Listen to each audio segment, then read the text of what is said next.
ভাইয়ের কপালে দিলাম ফোঁটা, যমের দুয়ারে পড়ল কাটা। এই বিখ্যাত ছড়া এবং ভাইফোঁটা উৎসবের পেছনের আসল পৌরাণিক কাহিনীটি কি আপনারা কি জানেন? পুরাণ অনুসারে মৃত্যুর দেবতা যমরাজ ছিলেন অত্যন্ত ব্যস্ত। কাজের চাপে তিনি দীর্ঘদিন তার স্নেহের বোন যমুনার সাথে দেখা করতে পারেননি। যমুনা তার দাদাকে খুব ভালোবাসতেন এবং সব সময় তার মঙ্গলের জন্য প্রার্থনা করতেন। অবশেষে কার্তিক মাসের শুক্লা দ্বিতীয়া তিথিতে যমরাজ যমুনার বাড়িতে উপস্থিত হন। দাদাকে হঠাৎ দেখে যমুনা আনন্দে আত্মহারা হয়ে ওঠেন। তিনি যমরাজকে অত্যন্ত যত্ন করে আসন দেন এবং পরম স্নেহে পঞ্চব্যঞ্জন রান্না করে খাওয়ান। এরপর যমুনা নিজের হাতে পরম ভক্তিভরে চন্দনের তিলক বা ফোঁটা যমরাজের কপালে পরিয়ে দেন। বোনের এমন নিঃস্বার্থ ভালোবাসা, যত্ন এবং আন্তরিক আতিথেয়তায় যমরাজ অত্যন্ত মুগ্ধ হন। তিনি যমুনাকে বর দিতে চাইলে যমুনা শুধু দাদার দীর্ঘায়ু কামনা করেন।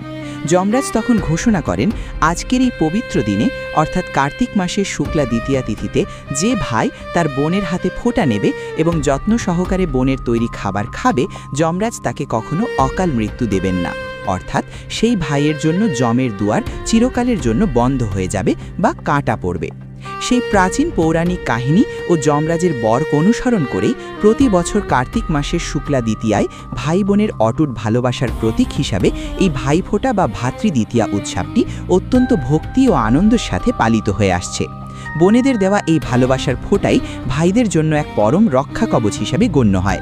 ভিডিওটি ভালো লাগলে চ্যানেলটি সাবস্ক্রাইব করুন। ধন্যবাদ।